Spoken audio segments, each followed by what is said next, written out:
Welcome into the Ringerverse. This is, of course, the Ringers Nexus podcast feed for all things fandom. We are Steve, the architect, Ahlman, the builder and tinker of things. We are Jomi, the explainer, Adeniran. You got questions, he's got answers. Old Man Van, he of the resurgent hairline, Code Baby Chuck, 24-karat clothes, and together we are known as the Midnight Boys. Also on socials, Insta, Twitter, Facebook, and TikTok. Jomi. Yeah, guys, I know that we're saying goodbye to Andor today, but there's so much more fun stuff coming. This summer's going to be crazy. Mission Impossible, Jurassic World, Superman, Fantastic Four. I'm done with the Mission Impossible, guys. Like, can you let the movie just come out, Joe? So we're not gonna do. You've been glazing crazy on social media. Okay. So we're not gonna do is besmirch Mission Impossible. That's just not what we do. It's an institution. I'm not besmirching. You I'm obviously just saying, are. like, No, you are. Right. And we're not gonna do that. This is not. I have boundaries. That's one we're not gonna. I have boundaries.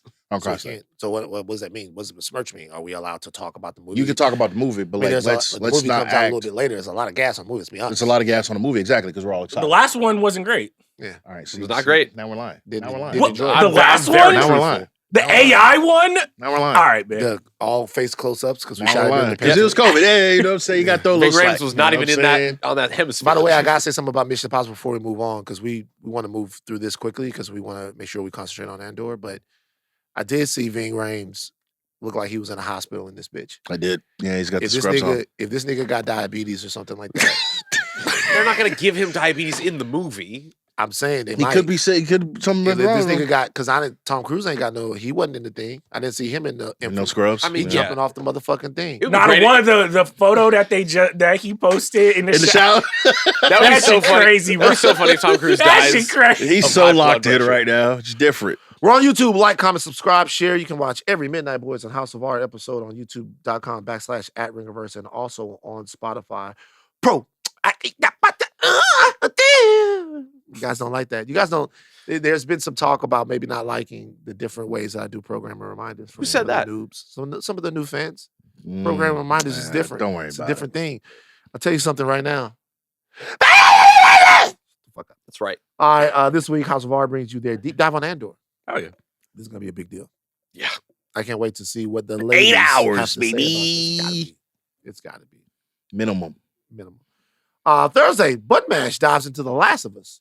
That's Ben Lindbergh. It's big cuz Lindbergh over there. I just feel like as a network, we hitting Last of Us hard. Everybody talking about Last of Us. Last of Us, it's the next big thing. Some people might say that it's being overcovered. Anyway. Some people. What's going on here? And the Midnight Boys give you their Last of Us reactions. Last of Us also to be covered on the Bill Simmons podcast, Ryan Russillo podcast. It's Stadio. What's the name of that? Stadio. The Zach Lopod. Zach Lopod doing Last of Us. Real Ones is having a special interview with Pedro Pascal, and Mismatch is doing it. Yeah. Kaylin Dever actually is going to be on Group Chat later this week. So The Last of Us, make sure to tune in everywhere. But today's show, we're giving you guys our instant reactions on the end of an era. Yeah, man. The final 3-episode tranche of Andor. Star Wars show that has pushed the boundaries of not just our imaginations, but of Star Wars filmmaking. And I would say prestige filmmaking as well. Grand, big production that we are saying goodbye to. We're going to spoil everything. All of it will be spoiled. So Steve, run the spoiler warning. We're getting ready to talk about Cassian Andor. You're listening to a reaction podcast. The spoilers are coming. All right, this is your Midnight Manifest for the last 3 episodes of Andor Season 2, episodes 10 through 12, directed by Alonso Ruiz Palacios. Sorry if I mispronounced that. Written by Tom Bissell. It's BBY1. Lonnie calls a code red with Lathan where he tells the rebel pariah about plans for the Death Star. After receiving the information from his ISB mole, Lathan kills him. Lathan then tells Kleya to escape Coruscant and bring news of this weapon to the Alliance before it's too late. Lathan goes back to his showroom to destroy any evidence, and before he's captured, decides to take his own life in front of Dedra. Unsuccessful, Lathan is taken to a hospital where he's put on life support. Clea infiltrates the hospital to kill Lathan herself before she can be questioned. And in a series of flashbacks, we see how young Lathan raised Clea to become a badass spy. With Lathan dead, Clea turns to Yavin for help escaping. Dedra is placed under arrest after Empire finds out plans for the Death Star have been leaked to the rebels. Krennic demands they pull out a full APB to find Clea before she can escape from the planet. Partagaz kills himself before going in front of an Imperial tribunal. And then with Cassian, Melshi, and K2 arrive on Coruscant and successfully get Clea off planet. It takes a lot of arguing, but Cassian convinces enough of the Rebel Alliance that Lathan wouldn't sacrifice his life unless the Death Star plans were real. Then we get a very emotional montage. Cassian flies off to the events of Rogue One. Mon Mothma is getting used to country living on Yavin with Bell. Mon's husband is depressed, drinking himself into a stupor next to a Coruscant influencer. Clea, Mrs. Lathan, is trying to be more chill person on Yavin. Dedra is now locked up in an Imperial prison, and Bix has reunited with B2 Emo on the farm planet Mina Rao, and surprise, her and Cassian have a little bundle of joy, and that has been your Midnight Manifest. First of all, let's do this real quick, guys. Let's do this for Andor real quick. Chuck. God damn it. Fan. God damn it. Emotional. This was an emotional finale. My first question to you, even before we get to instant reactions, did Tony Gilroy and company land the plane? Man, they landed the plane, bro. They landed the X-Wing? They landed the X-Wing. It's one among the best landings that I've seen. Because I think about landings in Star Wars, iconic landings. Think about, Han landing on the planet, but that's not a planet. It's a living thing, that comes out of there. Think about Luke's X-Wing landing in the hangar and the Mandalorian. Great iconic landings. I feel like you're struggling to actually think of landings. I can't think of that many. When we saw the Millennium Falcon in episode 2? It was already landed, but it's true. But look, this is what I'm saying. So we've talked about the fact that Andor is Star Wars, but it's a different type of Star Wars. Star Wars is about hope in the face of great peril. It got there. Yeah. It's a dirty street level. This is street level Star Wars. It's dirty street level spy thriller. But at the end, it ends with a child and a woman looking to the sky, thinking about the future of their galaxy and their family, which is what Star Wars is about. Star Wars is about the ties that bind people, how those ties reflect in the sacrifices that they're willing to make for something bigger than themselves, how they hold them back, sometimes how they propel them, sometimes how they corrupt them, if we're talking about Vader. And we, almost like Andy Dufresne in Shawshank Redemption, we crawl through the muck of killing and sabotage and double dealing and all of that to get to a place of beauty and power. And that's what the show did at the end. And it was masterfully done. Like when Cassian's walking away, I'm like, man, I'm really feeling this. I'm loving this. But he's walking towards his death. I know that he's confident, he's assured, and that we're going to win. But I'm like, fuck, man. And then I see what he's fighting for. Yeah. I see what he's fighting for. I see my little scrapper, B2 Emo, who's finally got a pal that he doesn't have to miss. That almost made me emotional. It's good to see him again. Like, and then I see Bix and Cassian's kid. That's what you're fighting for. You're fighting for the freedom and the future of the galaxy. Well done. I mean, I think a lot of times critics, rightfully so, we celebrate Tony Gilroy for being just having intricate plots and all of these historical analogies and all of these other things that he's great at. But sometimes I think we underestimate how great he is at the emotional moments. And to land this plane for Andor, I feel like they had to sell us on this feeling that you're talking about of like Star Wars is about hope. It is about like we fight and we fight and we fight for this future. And what I loved about everything from the first episode of this trio to the last is my favorite trope in spy movies, war movies is those people who can't go into the future. Where it's like Luthen's death, we see it through Clea's eyes, this is someone who knows that he's not built for what comes next after the rebellion. And you see even in Clea and that actress, her performance was amazing. Like electric is like, she even realizes in real time, oh, we built this thing and now it's in its success, we are going to be forgotten. That's the whole thing. Yeah. And it's like seeing her heartbreak of not only losing her father, but losing this leader that she knows in the moment, like, hey, I'm going to take him off life support, and it's going to be me and Cassian and Vel and a few others who are toasting all of these people who made this possible, but they're not going to go into the history books. And there's that tragedy of it, but then there's also that hope of seeing like Cassian walking down through Yavin, and he's the hero that we know from Rogue One. He has the swagger, and it's like I don't feel sad that he's walking. I'm just like, oh, I got to see him. I got to see what the sacrifice means. Yeah. And I was just like, that is so powerful. So interesting what you're saying about Clea, because Luthen wasn't bigger than the program. No. He wasn't bigger than the program. Nobody is. No. Nobody's bigger than the program. Great movie.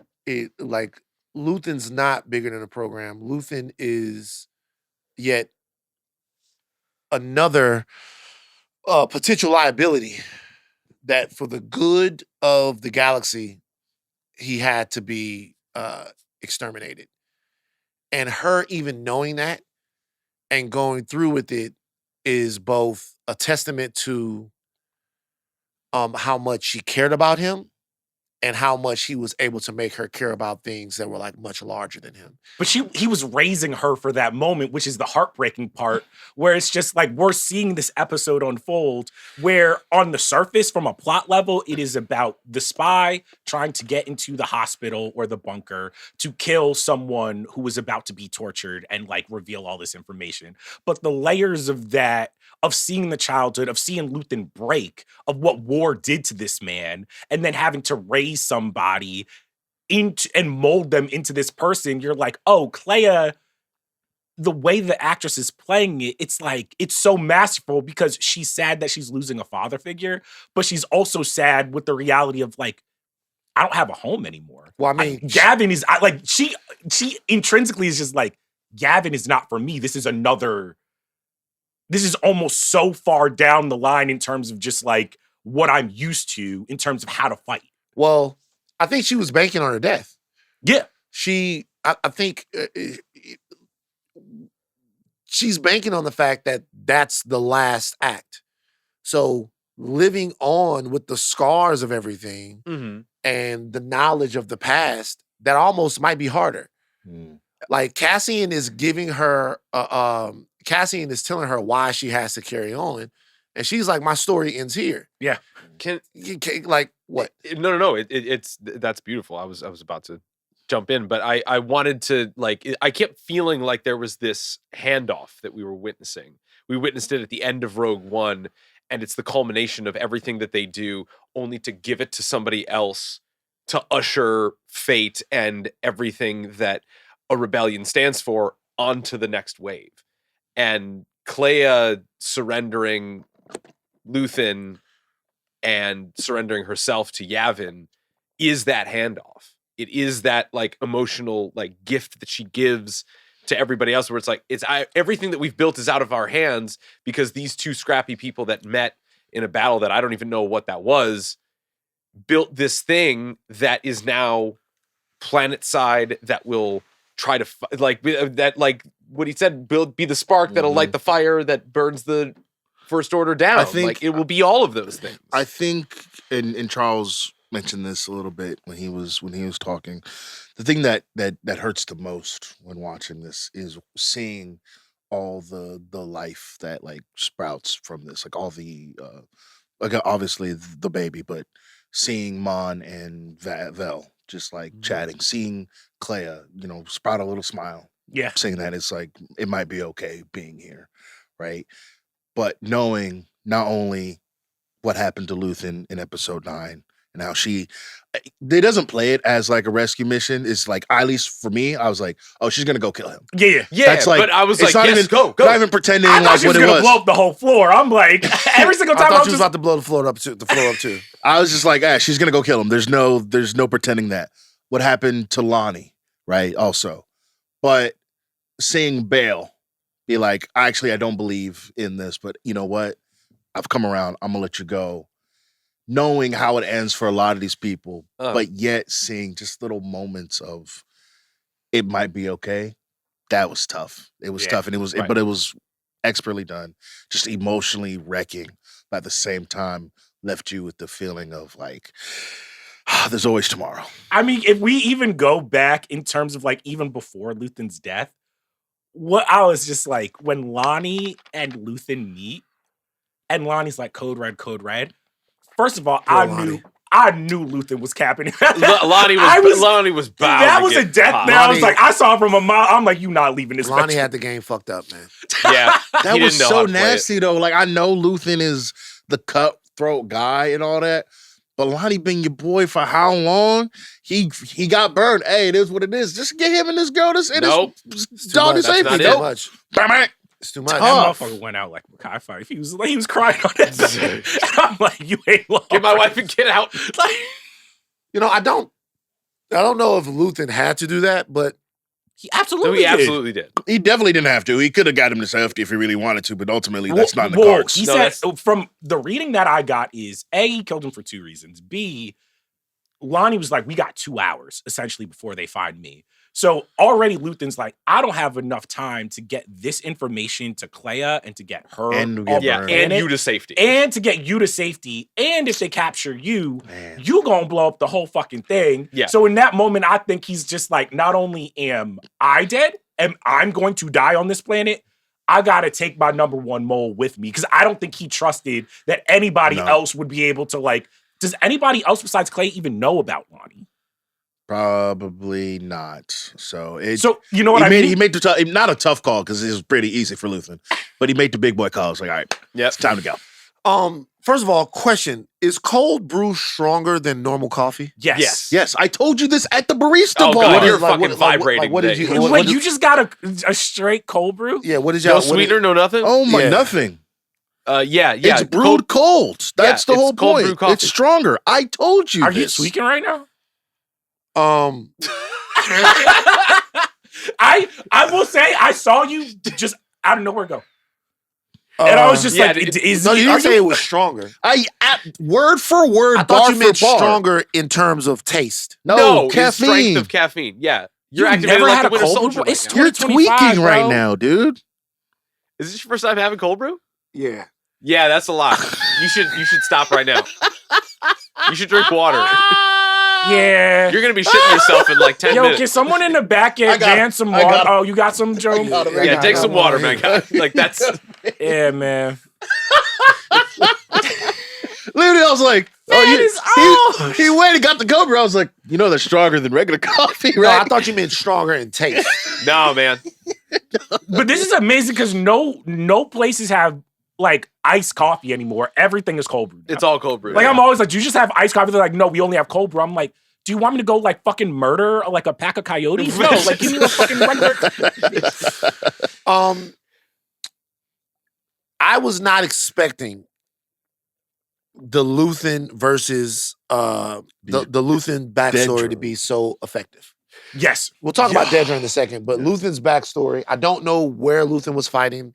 I'm not sure, but watching him be subjected to the horror of what looks like Empire mercenaries or Empire soldiers executing civilians. That was going to be my question. With his age, where would this even put him in the conflict? This has got to be something like, with his age and what his perceived age and that flashback could be, like that could be as far back as like, it could be like Order 66 level stuff. Yeah, is this like around end of Clone Wars time? It could be. Maybe. Because the Empire is around for 20 years? Yeah, but I mean, the people that they're killing, I don't think were Jedis. And that's the beauty of the like ambiguity of it all, because I mean, ultimately, it doesn't really matter because he's found in like a very shaken state, and like the filmmaking in this is like actually really got me because we see like the camera is like rather like shaky on him, and it's not exactly like in focus or in like a nice place. But then we see like we come back to that flashback again, and it's the same angle, and I'm like, wait, where are we? Where is this camera? I'm like, oh wait, no, this is POV. This is Clea. She's a kid. She's hiding in the raft. Oh, I or knew in it was the a kid. vents. The And I'm moment. like, oh no, this is how they meet. And then from there, I'm like, okay, now we're sold. Like this is his daughter. They've known them for years. My favorite This part is of that beautiful. whole flashback was that his name was Lear, and then he just went backwards and like, now I'm Luthen Rail. Didn't even think about it. It was just flipping. He didn't Oh like shit! I didn't realize Yeah. that. It's like Yeah. Alucard, I mean, you know? I also will say the two parts of the flashback, because at first I was like, oh, fuck this flashback. I need to get back to Cassian. But there was two moments that I thought were just masterful.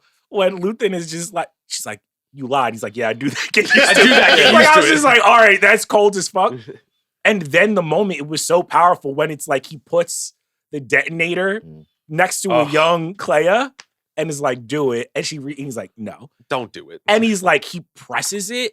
And then he's just like, no, look at me first.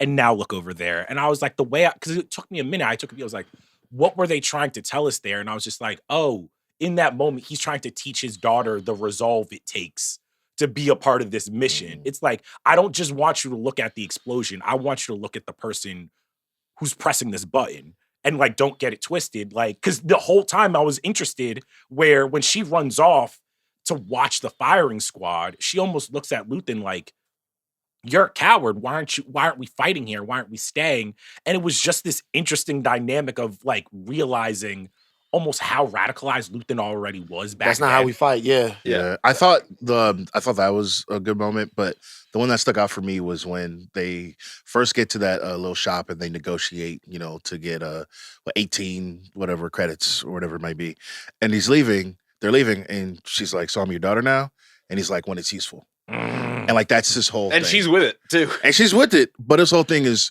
whatever people need to be around me for me to get to succeed the mission, that's what they're going to be. They can be disposable, they can be whatever, but at the end of the day, whatever you are to me in relation to me, I'm going to use that to my advantage. And then contrast that when they're at that table and she asks him what he's worried about, because we already know what she is worried about. The only thing that he's worried about is what he's doing to her.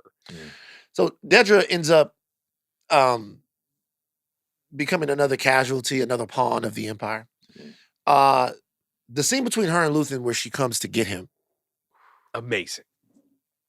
going back and forth, crazy.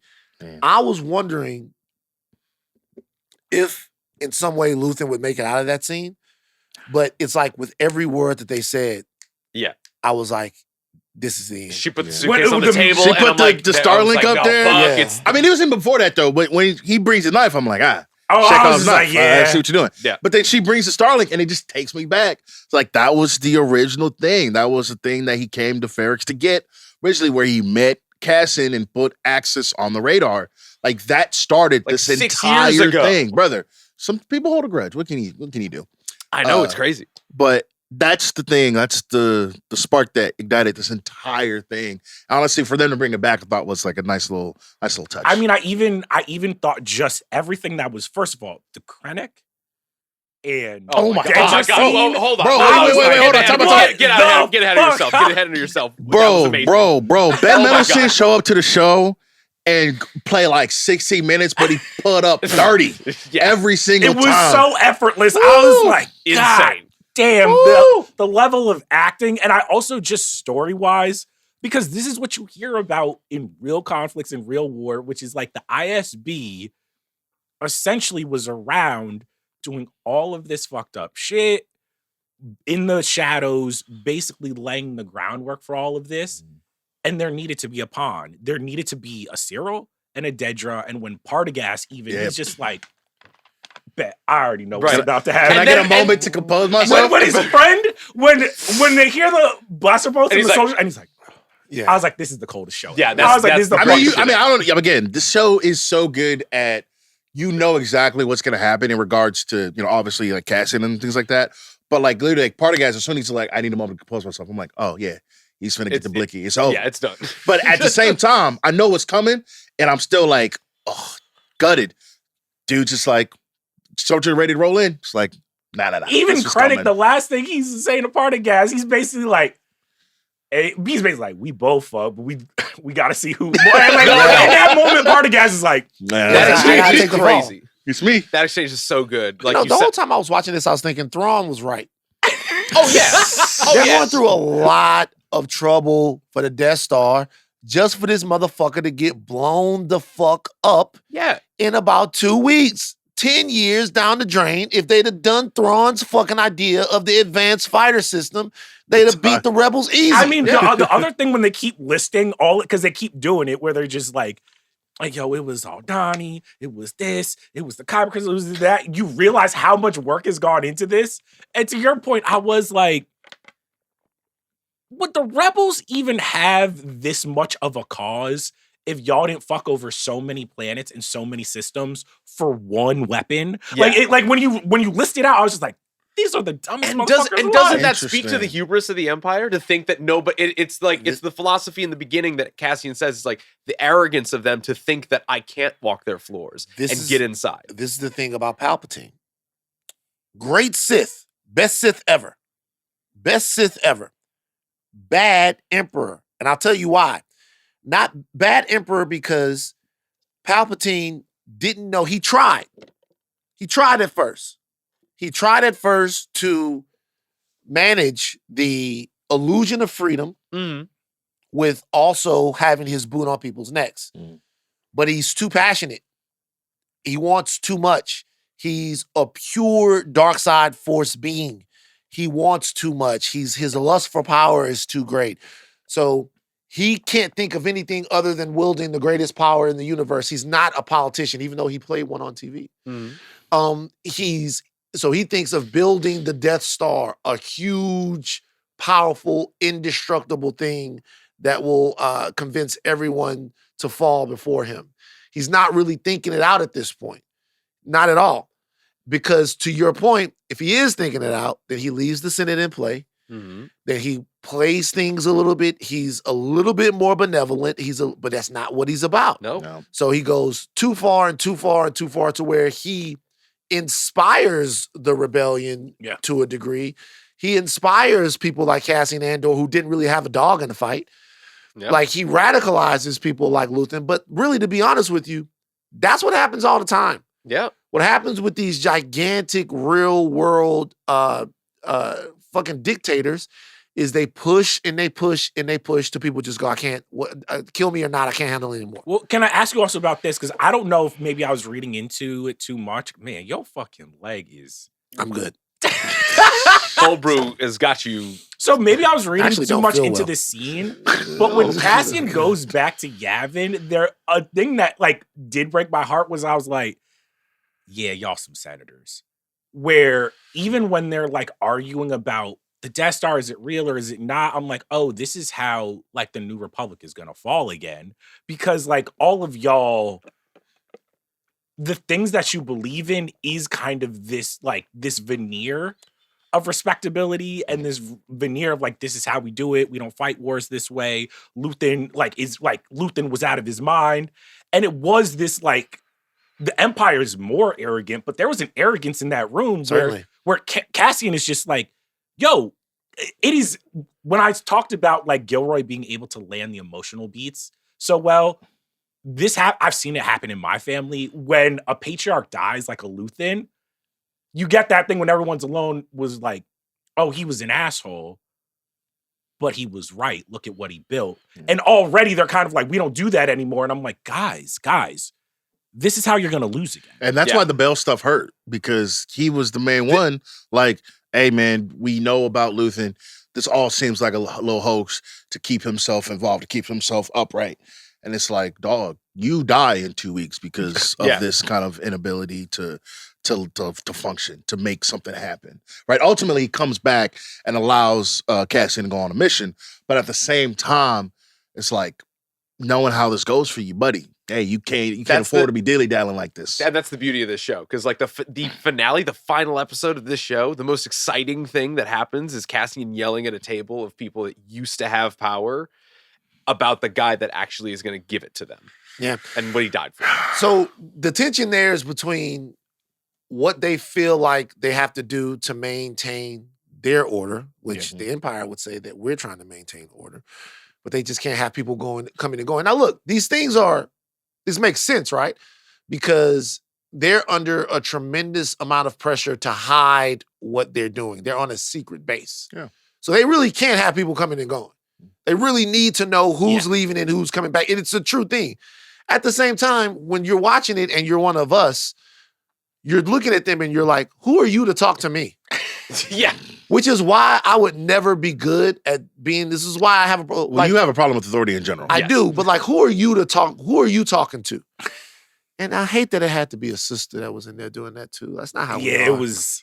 You know what I mean? That's tough. They had to put one, there's a sister there, she's talking, everybody's talking. I'd have been like, Belle, shut the fuck up. And when Belle says, like, they sent me to get, when Cassian says they sent me to get Mon Mothma, and Belle says, duly noted. I'd be like, no, there's no duly noted. I'd be like, fucked up. I was like, no, there's no duly noted, Belle. Belle, she's dead. You want to? She's dead. And you said that you trusted these people. So get off my dick. I'm the captain. I mean, even Cassian's like, you know what I'm saying? Cassian's like, can I go to the infirmary? I would have been like, hey, kiss my ass. I'm going to the infirmary. I'm going to the infirmary. Like everything. What did y'all see 7? Yeah. Yeah. Remember in 7 when John Doe told Kevin Spacey, he's like, you know, your life or whatever life I've allowed you to live because I could have killed you. That's what I will be essentially saying to Mon Mothma. I'd be like, hey, look, you're dead. You're dead on the planet if not for me. I killed. I was the whole 9. Belle, you got her killed. You killed Mon Mothma, Belle. I run the whole empire or the whole rebellion. It's me. I mean, even Mon Mothma, it's so funny. Mon Mothma tries to get her little Lathan on. She goes to Vel, and she like, hey, yo, Vel, can you check on your boy? Did-it-da. Vel walks into Cassie. She's like, yeah, my aunt want me to spy on you. She not really built. Because they're at the end when they doing the montage, Vel is like trying to eat. And she's like, this is okra. Like she just Mom's been there for like a year, bro. I'm sure she knows. She was looking at that food like, he made a choice. He did. When Neo got to the real world, Eating those oats. the tasty oats. There's no steak out there, bro. There's no that none of the fine liquor. I will say when top Neo shelf. woke up, I would have been like, take me back, yo. That shit was terrible. That's why look, bro. Joey Pants was the ops, but he was making sense, bro. Yeah, ignorance Like is bliss. this right here is better than eating the goo, man. Y'all eating the steak? Y'all going down with the fake steak? No. Yeah. Yeah, maybe. Probably. Hell yeah, I'm eating Probably. the steak. So you standing in the Matrix? I'll be the first person. Like, Probably, yeah. This is juicy. Because it kind of, I mean, look, bro, it was bad, dog. Out the pods, it was bad. I'm not really. Had to vomit up that tube. But if you Neo, you got Trinity though. If you, but Yeah, I'm not, you am I gonna be Neo baddest though? one in the apocalypse? What's the steak dude? What's the homegirl next to? Woman in the red dress? Yeah. Okay, Fire. there you go. Fire. I'm staying in the Matrix, bro. Plug me back in. If we're talking about just the MVP of these 3 episodes, one of the rawest scenes I've ever seen in Star I think it's Wars. Clea. Kinda No, Clea. Clea is the Clea is MVP. amazing. Yeah. But in terms of just like action, when K2 picks up the Oh my God. Use him as a shield, Hey. bro. uses him as a shield, I'm Come like, on. Crushed his neck, by the way. He's like, Don't- y'all think I'm pussy? Bruh, K2SO, first of all, he is to me the most swaggiest, charismatic droid that I've seen. Yes. He's the best. Chopper's got some swag too. Sure. You But- haven't But played. he's a murderer. You haven't played Star Wars Outworlds. BD5. Oh, is the BD5. home Oh, team. BD5 is great. But K2SO is sleeping. Like he's getting his rest. He wakes up. He can't get him. And he's like, all right, I guess I gotta go fuck some motherfuckers gotta get up. active. Yeah. I guess I gotta go fuck some motherfuckers up. Boom, boom, boom, boom. But I love it because he don't even do the thing where it's like he gets really aggressive. He's just super like, like he's just kill. I kind of want to know though, why wasn't the Empire using more KX units like that? Because if they just, can you imagine if instead of the like droids from the Clone Wars, like the Jedi had to go against those motherfuckers? They're probably expensive if you're gonna have that Yeah. many of It them. would be expensive, and it also kind of speaks to the hubris. It's like, well, if this amazing system in Empire that's made by these great smart humans can't fix it, then what's the point? Yeah. But Kind even of a the thing. show, I will say too, I feel like this is one of the shows where it's like seeing the stormtroopers without their helmets on, just seeing that these are They're just just some dudes. fucking plumbers. I was just like, oh no wonder y'all was getting cooked. I was like, I didn't believe any of them. And So- seeing their fear. Yeah. Yeah. Oh my Like, God. like seeing their fear, it makes it you're in a war. These are not just faceless lemmings these are soldiers that are fighting for a bad cause, but they're people. And so you see their fear, you're like, oh my God, they're getting fucked over. It's not BD5, it's ND5. That's the homie. Indy? ND5, yeah. I was always like, man, where's K2SO in these like last 9 episodes or the previous 9 episodes? Because obviously you want to hear Alan Tudyk does a great job. If K would have been around this whole time, Every problem was solved. Like this episode. the whole series would have been 3 episodes. Yeah. You just saying K2SO, go handle business, we'll follow behind you. It would have been easy. Right? Him walking down, going to the Imperial ship, boom, getting him out of there, walking up, taking the elevator up like a regular person at the blaster bolt, boom, boom, boom. The guy was making life easy. I was like, that was incredible. He was a menace, dog. So Luthen's story is complete. Dedra's story is complete. All the stories that we've seen, which one ended up, Cassian's story moves on, but it completed in Rogue One. Of all the stories, which one were you most surprised at the way that it ended? I was not surprised at the way Clea ended. I was surprised that she became such a central figure towards the end in landing that plane. Because even the conversation that Cassian has with her when she's on Yavin and she's in the hospital bed, I was like, oh, this is Cassian in the moment realizing like, yeah, it's a new day. Like, this rebellion is something that I don't even know. Like, not in a bad way. Right. He's like, oh shit, like, sorry. And part of me was like, I'd never say this after a show. I'm just like, I kind of want the Clea show now. Like, now I want to see like what is her role in the Rebel Alliance? Does she stay on Yavin? Is she alive this entire Oh, time? she don't got no choice. I mean, yeah, but like, how involved is she She after could all go of be with this? Bix. I guess you could. Yeah. I mean, the real surprise was Bix having Cassie. I was just like, Cassie got a child out here? They If actually sneakily hinted at that in the last 3 episodes that I did not catch.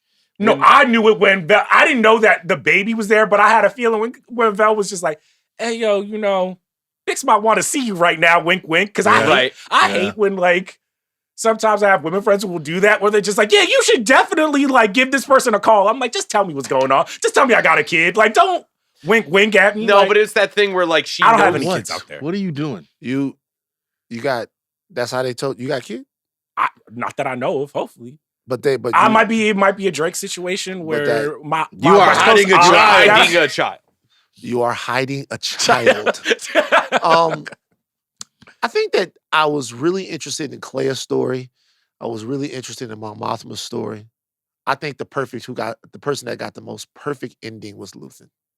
Yeah. There was no Luthen other way. died No. exactly the way he wanted to, exactly the way he knew that he would. And he finally found something out that made it all worth it. Now, it was always worth it to him, don't get me wrong. But That was information we're dying for. that was information worth dying for. We were doing all of this, and they didn't even know about the Death Star. Yeah. The Rebels found out about the Death Star. The Death Star sucks. The Rebels found out about the Death Star, and in 2 weeks, they blew that motherfucker. It was that's the thing. literally episode 10 of Andor to the end of A New Hope is like 14 to like 17 days. Yeah. It is like within like 3 weeks. Yeah. It's cooked. The amazing, brilliant thing that Clea just forgets because it's like immediately relayed from Luthen to her. It's like Kyber, Jeddah, Aldani, all these things, Death Star. And then like she's just trying to remember it. And she says everything perfectly except the word Death Star. Yeah. It's the only thing she Well, forgets. because you can't say that because at the beginning of Rogue One, when he goes to Tivik and he's like, the building a weapon. Yeah. It's called the Death Star. Boom. That's like the moment. But it's brilliantly left out only because she's in the heat of the moment trying to remember every single thing that he said and then keeping that in her brain until she can build a radio in her apartment to relay all of those things back and then say it again to Andor in person. and the one thing that's left out is just that word. But they're looking for the weapon. They need to find that. Gotta And find that's the the weapon. only thing that nudges them into Rogue One. To answer The your hubris perfectly. of the Empire, though, calling they main this episode, I was like, damn, they really called their main weapon the Death Star. And Yeah, I they're mean, clowning it it's- a little bit. It's too. more like the Death Moon, really. But Like, I but think it's can fair. you imagine where I'm just like, damn, y'all couldn't like have a better code word for this? Because once I hear Death Star, no wonder like the Rebel Alliance was just like, there's no It's way. a cool name. it's a cool name. No, it's a cool name, but also Not for them to call it that. Yeah, But you it's the should type call of it that. name that make you think you got to destroy it. Definitely. Yeah, You know what I'm saying? no, It's the we gotta type get of- rid of that. It's like if it would have been like the, I don't know, Project the Power Phoenix. Star or Yeah. something like that, you'd be like, oh, okay, we probably I need mean, to they get weren't interested when But they was the like, it was an fucking- energy program. We don't give a fuck about Yeah, this. it's like the Death Star. Now we gotta get rid of that shit. Yeah, we don't, that's care how bad. many, we don't care how many got to die. Hey, I'd like to introduce you to our new energy program. It's called the Death Star. Yeah. Do you think that sounds good? No. Project Stardust, man. Yeah, we like you got to die. We'll answer your question Okay. to the surprising. Like, obviously, it's Bix.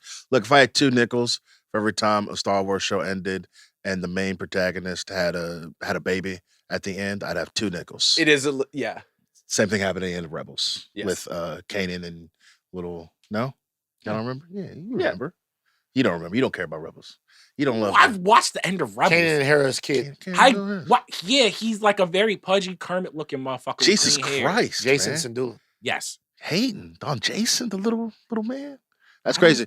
The He's force perfect. sensitive. Yeah. Oh, everybody in this universe is force sensitive at this They're point. not. At this Honestly, point. I will say this while I remember we it. just went a whole fucking story of niggas who don't have the force. I will say There this. was that one healer.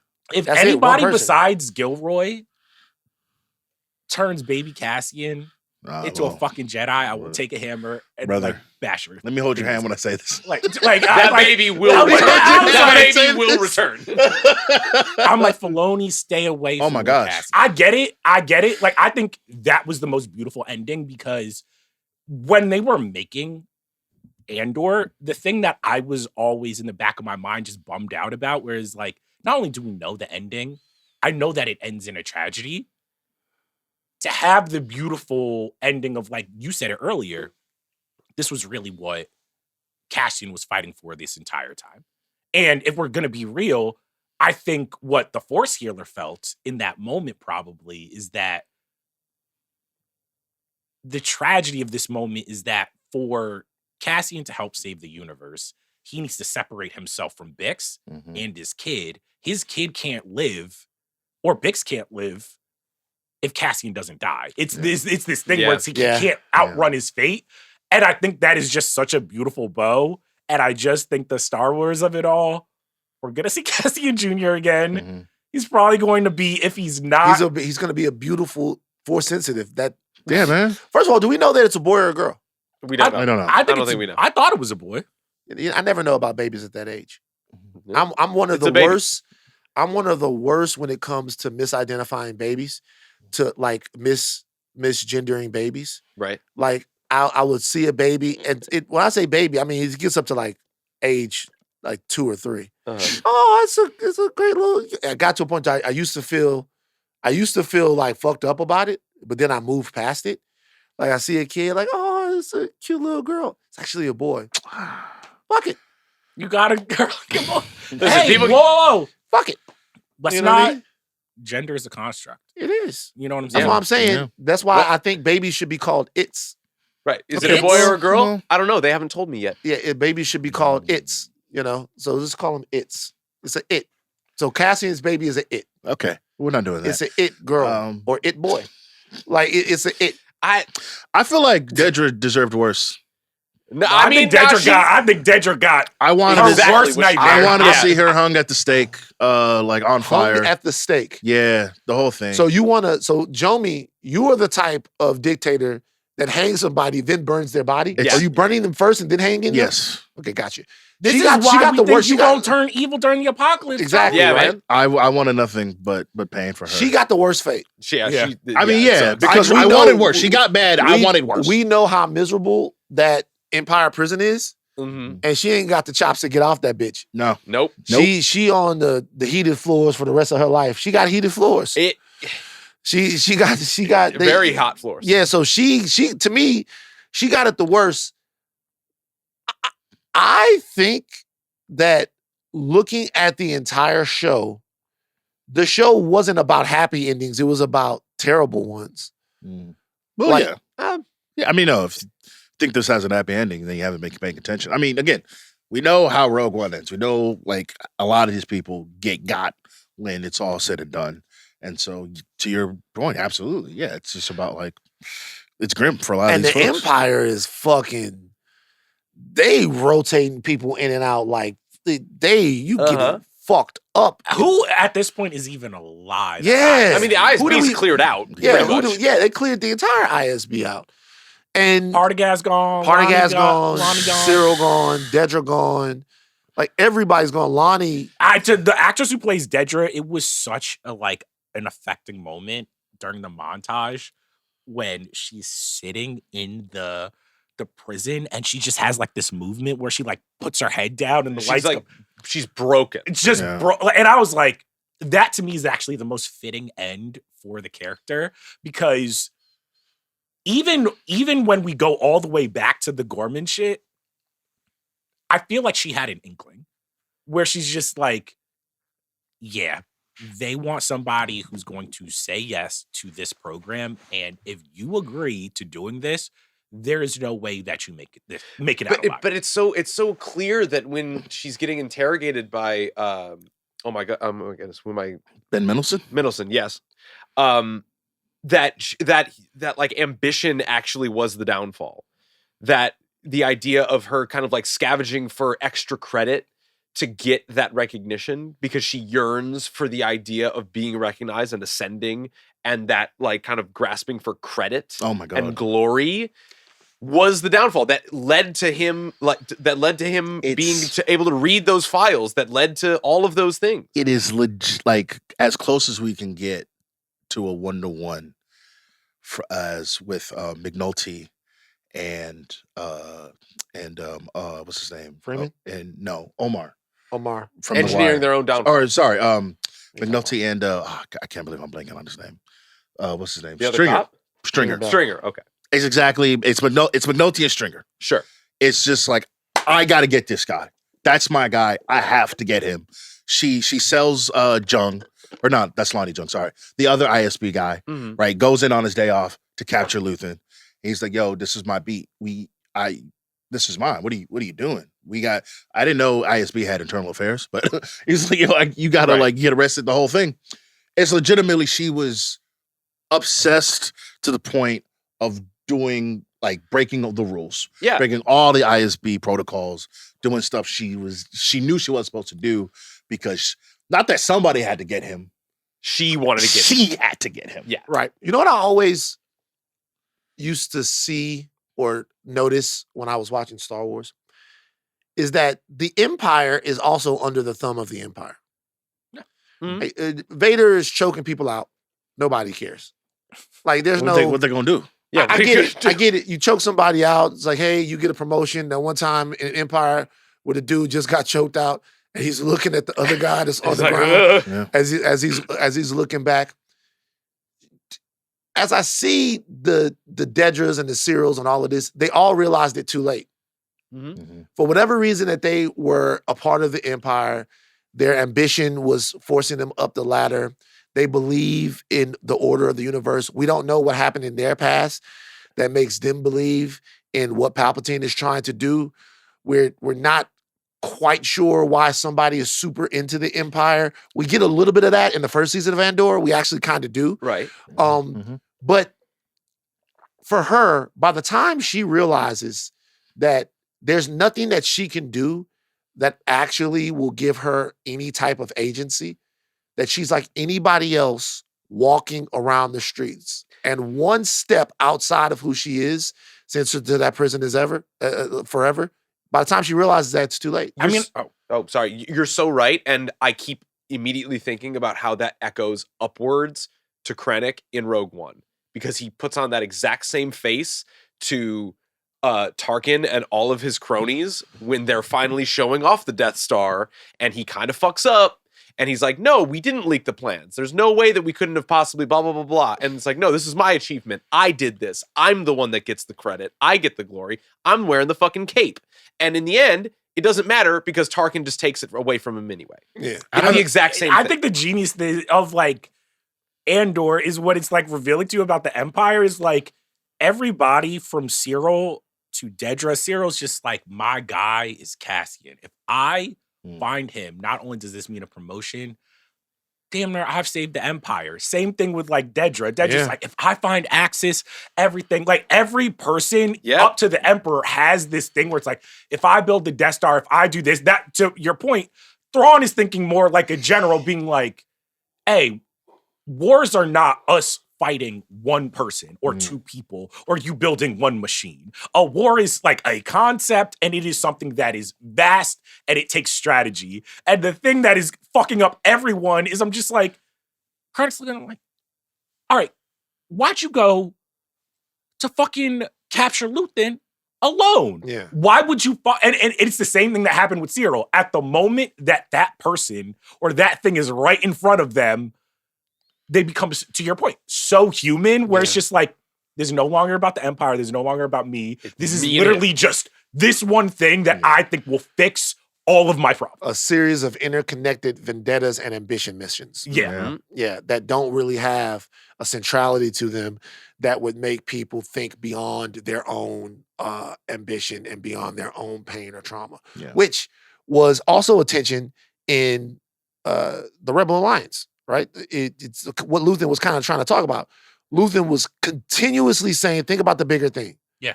Don't think about the person that you love or the person that you want to save. We can't afford to do that. Like we're fighting asymmetrically against a much, much stronger foe. Yeah. So the only way for you to do it is to realize that your life is forfeit. I mean, Luke almost fucks up the entire Rebel Alliance in Empire Strikes Back because he does the thing that like Lathan would have been like, we got to kill this Jedi. Yeah. Which is essentially just like, hey, yo, Yoda, fuck you, fuck these teachers, fuck everything. I got to go save my friends. I don't care. But Yoda and Obi-Wan are actually trying to get Skywalker to not do that. They're wartime consiglieres. Yeah. They're saying, hey, they're going to be okay. Come do this. Even when you watch the Jedis from the prequels, like a Jedi falls behind, he'll catch up. Like he can take care of himself. Yeah. Like that's what starts turning Anakin, in my opinion, is Anakin is just like, we have so much power to affect this galaxy and y'all are putting me on a leash and don't want me to do it. I think that's honestly the downfall of the Skywalkers, is that like the Skywalkers are not like Cassian. The thing that Cassian, what I think is beautiful in the previous trio that we were talking about in this, is that Cassian actually doesn't get to kill Dedra. Cassian doesn't actually get what he wants. Like he doesn't get that, oh, if I kill Dedra, I can get revenge on everything that happened on Ferrix, everything that happened with my family, all of these people. Never finds his sister? He never finds his sister, like none of that. But his higher calling is, I have to forget about all that and fight for something that is bigger than myself and bigger than these vendettas. And it's interesting to, like, for someone like Anakin or a Luke, how much they're like, they actually have the physical manifestation, the Force. They have the power to affect change, and how usually they go to the dark side when it's just like, they're not actually thinking like leaders. They're not actually thinking about the bigger picture. They're like, it's very personal. It's very emotional, very personal. And it's interesting. The downfall of the Jedi is them pushing away their emotions, but then you start realizing why they had to do that, because they're just like, these are ticking time bombs. If every single time they're like, brother, sister, or whatever is in danger, they be off doing all kinds of crazy shit. Yeah. Jomi? I don't know. You guys feel like spinning Rogue One back at the end of episode 12? I did. I did a couple of scenes. I did. Like last night being like, I fell asleep to it because it almost made my enjoyment of the film so much. Oh my God. Like after watching Andor like all the way through and then watching Rogue One, it's almost like two different movies. Yeah. When you watch it from the first movie, Jyn Erso is the main character. We follow it through her eyes for the most part. After Andor, watching it and like in my head, making Cassian the main character with everything that we learn about. You mentioned like Krennic and the leaks and stuff. Yeah. And that argument takes a little bit more spice. When they're talking about Cassian, that dude looks like a killer, and you Dude. know, like he's been killing. Wait, does the scene when he kills the dude in the beginning Oh my reads God. entirely It different? reads entirely different. It sounds like, Yeah, so much more that's the context easiest for thing it. he did Yeah. that day. Yeah, Because again, that's I was like, like, he had to go. He had to go. that's who he is. Because What when he you first does. saw it, it was such a shocking thing for a Star Wars movie. But now it's not. No, now hell you yeah. see how nasty and dirty we had to get. But he was like, I think what's actually interesting is when he's supposed to go kill Jyn Erso's dad. He's supposed to kill Galen Erso, and he's got him in his sights, and he doesn't. Right. Right? We know from Cassian, we know it'd been like, man, boom, all right, cool, job's done. Where do we go next? And that moment, he's actually like, maybe there's something there. There's Maybe something else I there. There's something more shouldn't we can do here. just do this. Do you guys feel a little bit differently now where I'm just like, hey, yo, man, you got a beautiful wife and kid at home. You can't be doing flirty eyes. You don't know that, though. He But doesn't know that's that. also something because they're like making and they don't like kiss, so they just never like affirm for Sure. real. Man, But like they are making crazy eyes. They die spooning on the beach, bro. It is a little. They That's die a little spooning on the something. I'm beach. so glad because That's a Titanic situation. Yeah. Yeah. That's Heat of the moment. That's a Titanic damn. You situation. think Bix like if Bix saw the footage, she'd be like, I'm Really, very glad man? she did. I'm Oh, very I glad know. she did. I'd be if Really, I'm man? Bix, I'm What's wrong calling with up that? Bell. I'm like, Vel, I gave you one job. I told you to get Don't- this boy. don't let this man back to fall in the love. planet. Like, what the fuck happened? Bix probably felt that she force sensitive. Right. Bix probably felt that she probably like it's It's Cassie. that, wait, no, Are you it's telling that me meme Bix of felt when girls fucking are in the Andor's flight and it's like, dick is that tingle? my Yeah. man talking to another woman? Cassie, she like Bix is probably somewhere stirring the food, feeding the baby. Cassie ain't got a new bitch. It's like, she just like looks out to the wind. She's like, it's like, What is this? I'll tell you that? what. I'll tell you what though, man. That last hour when they get on Scarif, Oh my god. that's special movie When- making right there, man. Cassian's so better than me because I told you this before when we started recording, I would have crashed out on her when she's like talking about like, you're not in this fight and talking crazy to Yeah. Cassian. And he's like, I've been in this fight since I was 6 years old. I'm like, I would have gone Now ballistic on that you. we know what his Like, oh my background God. is, like, hey, chill on my boy. All right, let's Once relax. again, Cassian be letting people talk stupid to him. Right. Like, you don't tell me. I just gave up the love of my life. Right. Hey, do what I ask you to do. I've got a beautiful droid in a field yeah, like you missing me. you don't tell me, man. Look, let me tell you something. This is great stuff. Oh yeah. Wait, the but best. before, you know what? Because we have a lot to talk about. We might have to dip back into some Han Solo talk, Let's do it. prequel talk, Midnight Meter. But before we get to that, let's throw to a quick commercial break, and we'll be back with more Andor goodness. All right, Van, where do you want to start now? We'll get back to the Han Solo conversation. Y'all I don't think. All right. So where are we at now with it? Because I do realize I might have. I underrated Han Solo, but I still think that I would take Cassian over him. So let's do it this way. Is Cassian Andor now a top 5 Star Wars character of all time? Oh, I Not don't only know. that, yes. Not only Really? that, yes. So let's Top 5? Top 5. All right, Darth Vader in there immediately. Luke is in Luke. there. Obi-Wan is in Obi-Wan's in there. there. Yoda in there. No? Yoda not in there? Yoda. Okay, so look, if it's top 5, Wait, maybe not Yoda. okay, so listen. If we got, I think it's top 5 non-force users. If it's top 5, well, non-force users. No. okay, I We're think we're he's in doing the all 10 characters. overall. Let's All do, characters? let's do overall, and then let's do non-force users. So if it's top 5, the triplets got to be in there. Obi-Wan, Luke, Vader. Han, Luke, Leia. Tom's got to be there. Yeah. Wait, Han, Han Luke. is in there. I'm gonna be real. Cassian getting in over Leia at this point. No. Yeah. You Over can't- Princess fucking You Leia. can't be doing that. No. I said it. No. I said My it. name is Stand by that. Charles. I said it. Okay, wow. Wait, My name is what? Charles. Wait, no. And I hate women. Yeah, that bite's gonna be crazy. So the triplets, Han, Luke, and Leia are there, and then Vader's in there. And Obi-Wan's in there. Okay, so he's He's definitely definitely top not. 5. Definitely Unless not you think top he's, 5. unless you think he's over Solo, which we have to talk about. If you can put Cassian Andor in there for Well, I mean, I saw the Solo movie, but that's what we're coming back Guys. to. Because then we go 6 is Andor over Yoda.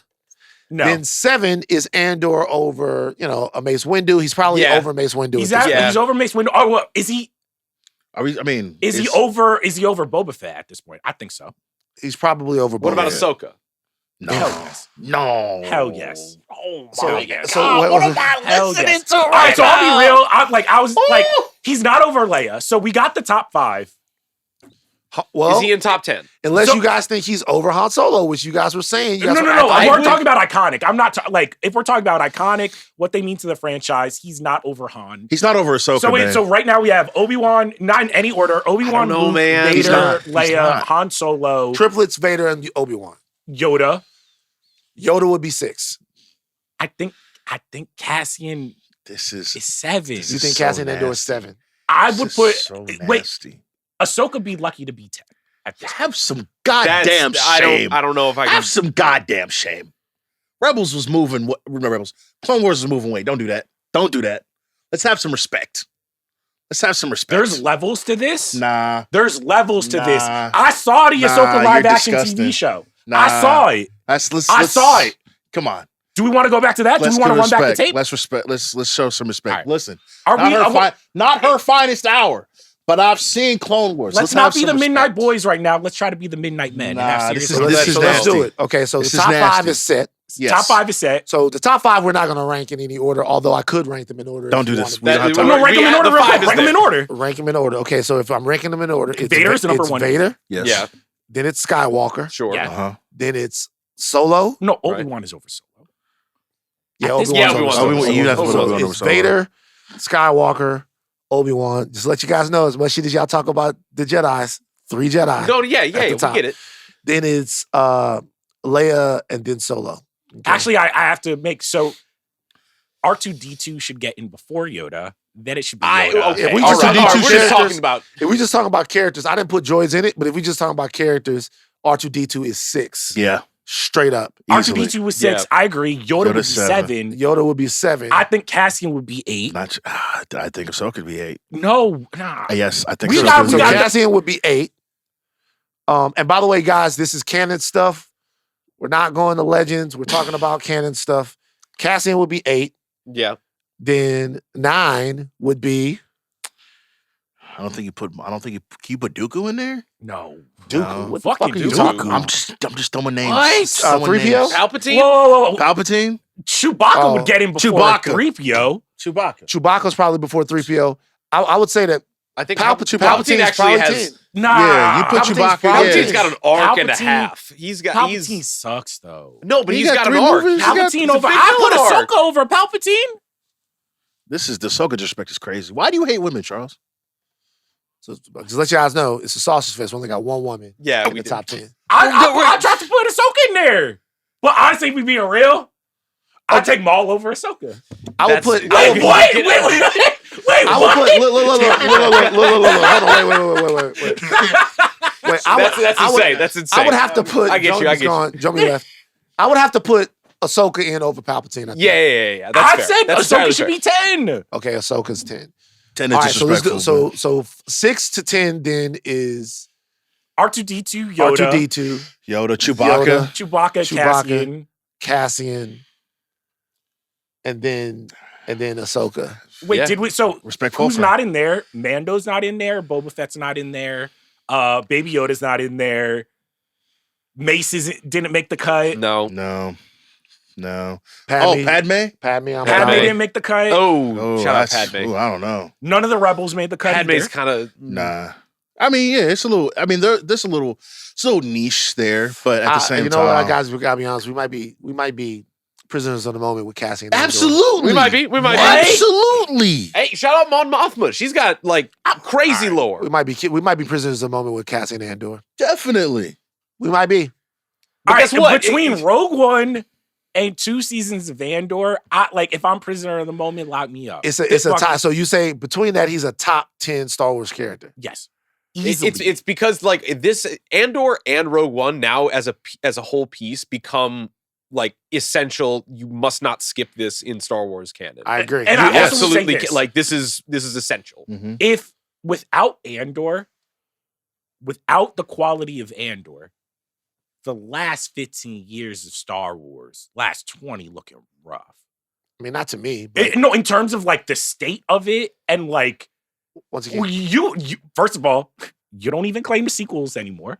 the sequels. The sequel trilogy, I mean, yeah, I like Force Awakens, but I wasn't the biggest fan of the sequel trilogy. Solo. Yeah, but Solo I actually like. We all know what Solo did. The Ahsoka show, not great. I mean, Boba Fett show I think not we're great. overstating the Ahsoka show not being great. I No, think I think the Ahsoka's show was okay. I thought it was solid. I thought it ended poorly, but Book of Boba Fett not great. I'm looking at all the Clone Wars stuff. I'm looking at Rebel stuff. I'm looking I think we overrate the Clone Wars shit. No, Insane. no. Yeah. No, Insane. Yeah, no. you're not being serious. Clone Wars has Clone has Wars. shit. Whoa. I Clone think Wars Andor got mixed shit. Clone. All right, I'm not gonna get into And that. what? No. Speak your truth. Hey man, Clone Wars started off as a Saturday morning show. It's a great Saturday morning show. We should treat it as such. I think like it's great content. I love it too. But like, come on, bro. There's the league, and then there's the G League. Like, let's be real. The G League. All right. we talk about the Clone Wars now. Okay. You don't like it? All right, for sure. The Clone for Wars sure. got episodes, but there's a lot of fat in Clone Wars. There's a lot of episodes where I'm like, I don't know if we needed 2 or 3 It's a Jar lot Jar of- Binks episodes. Lot of Sure. shit, lot of shit. Okay. Boba Fett's the biggest faller, I think, Yeah. Sure. because Boba pre Fett has his no- show. Nah, but pre Season his show, 3 he was. Mando? Yeah. Well, I think. It doesn't fall as hard as Boba. No. Nah, I think if we do this, like if we have everything, you take away all the Boba stuff, we probably have him somewhere. We're at least talking about it. Yeah. But with the show, and we're just like, nah, he didn't even like come up in conversations with the So- time. Acolyte as well. If we're talking about this, Who? so then Cassian, you say Cassian's the top 10 Star Wars character? Hell yeah. In terms of also, you brought up The Wire. I like to use The Wire as a comp, where it's just like The Wire was very, very celebrated, but it was never like the biggest show.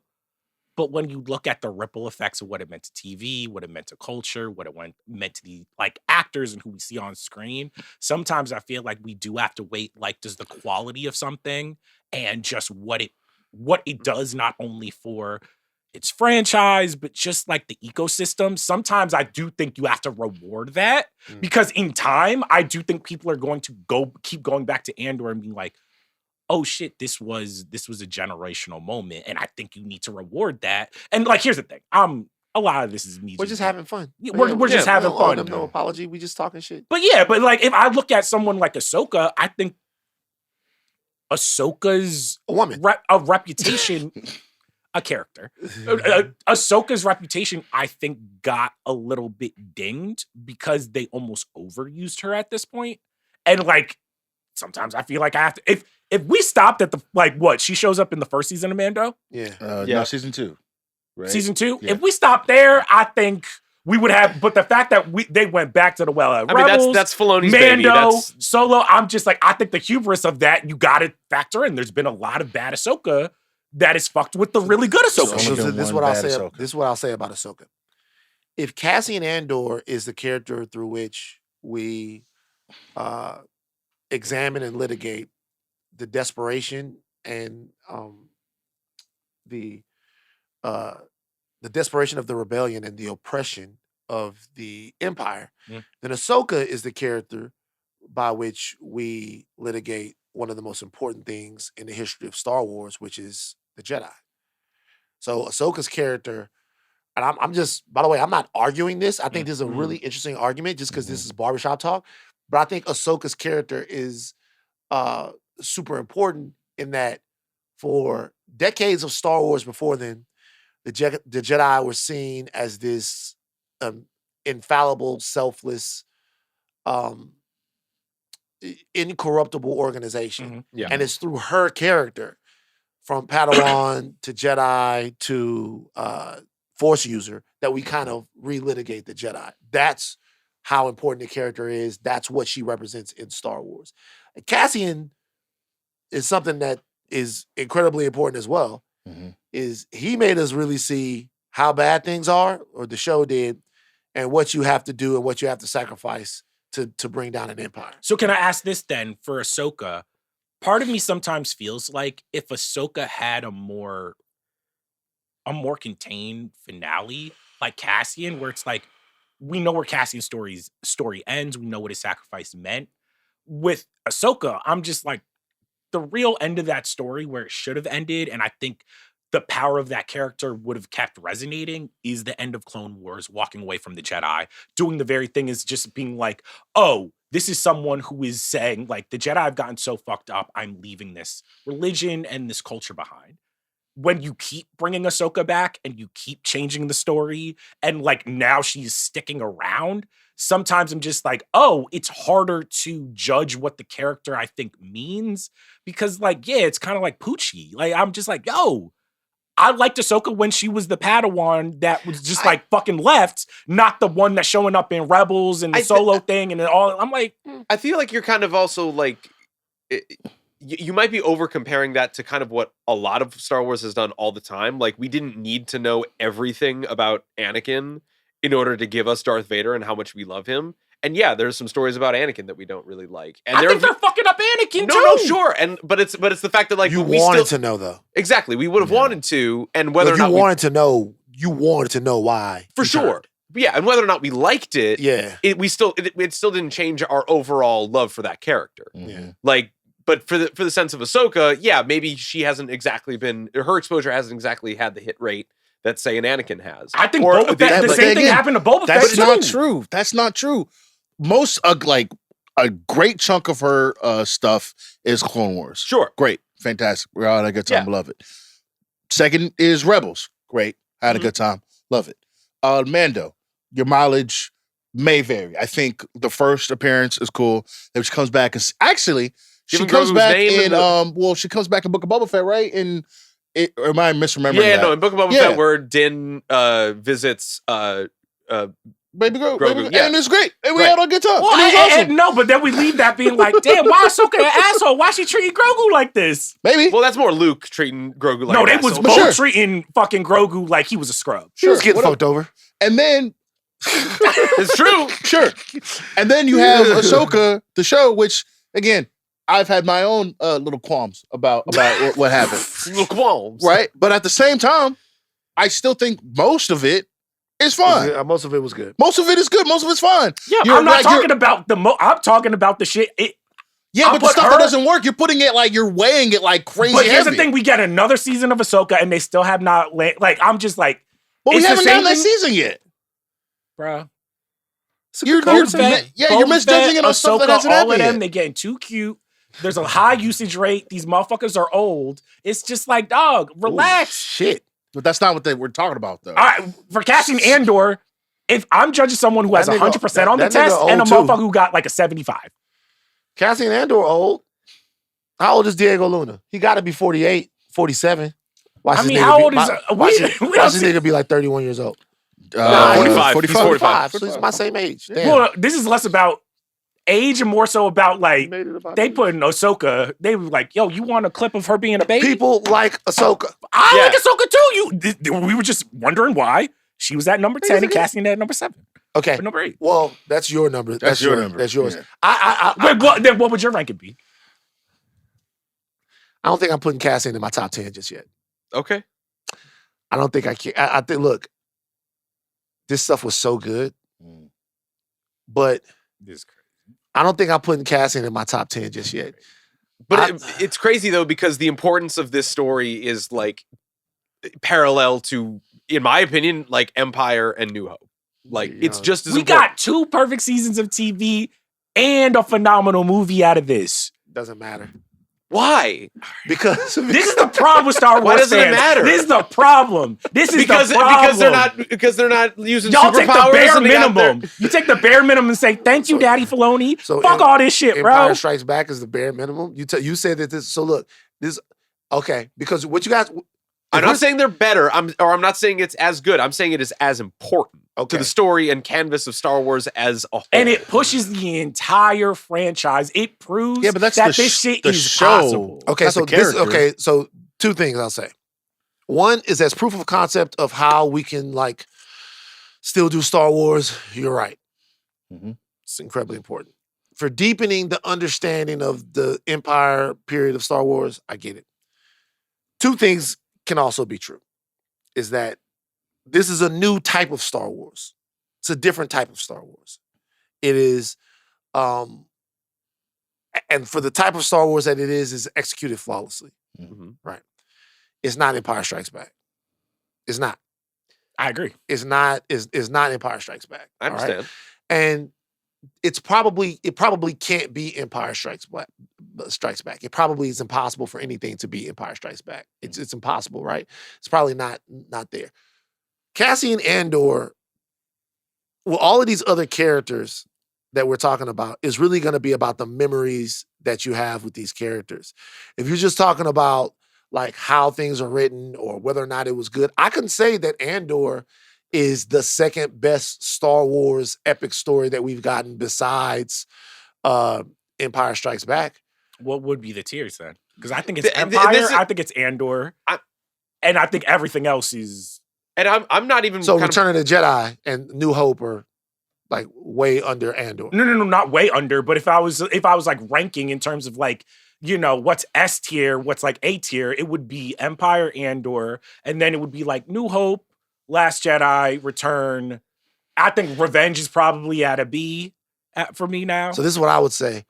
All of that could be true, but man, they threw people in the Sarlacc pit.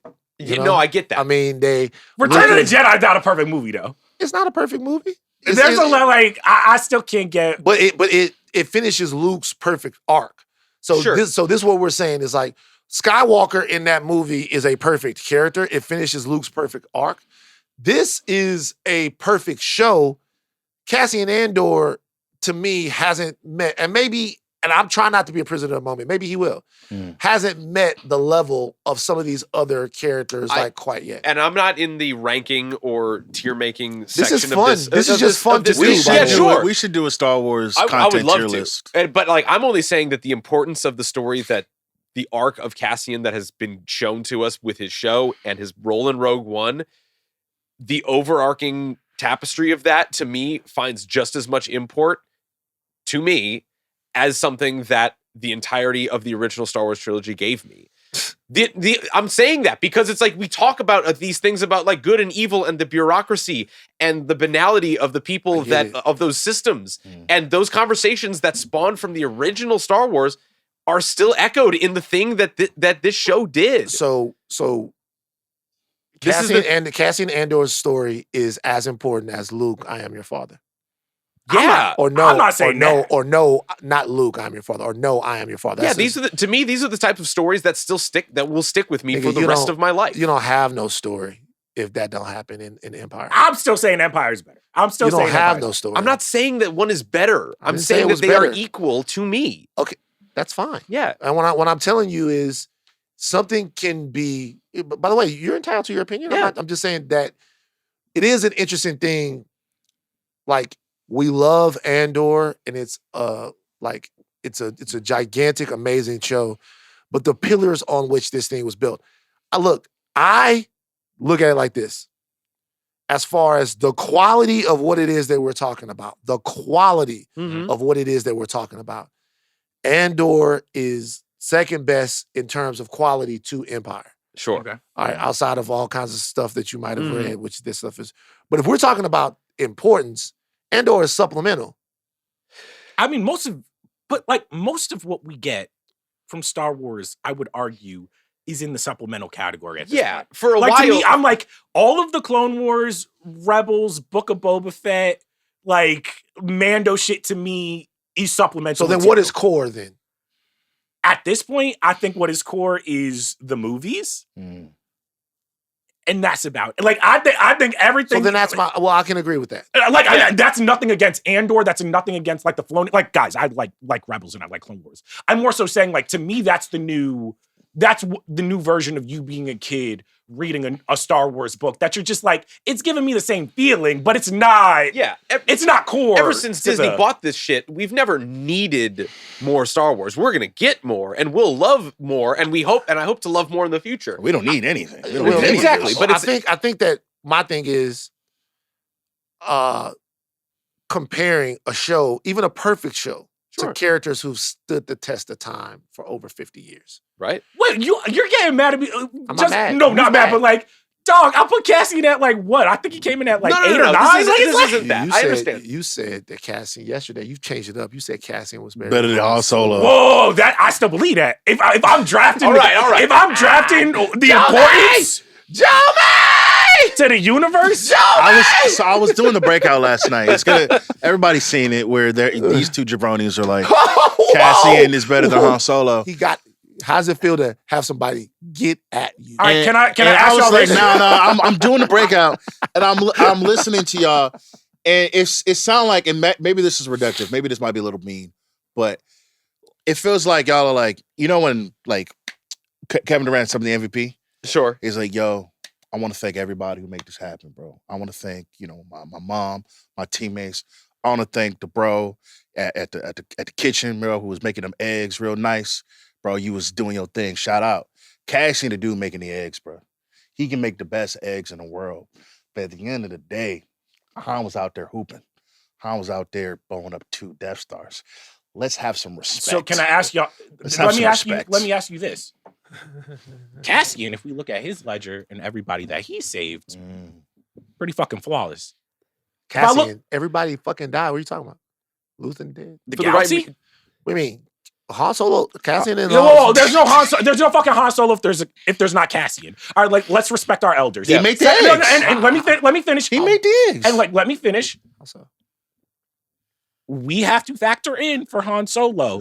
There is how many people he saved helping destroy the Death Star, but we gotta minus all the motherfuckers he fucked over.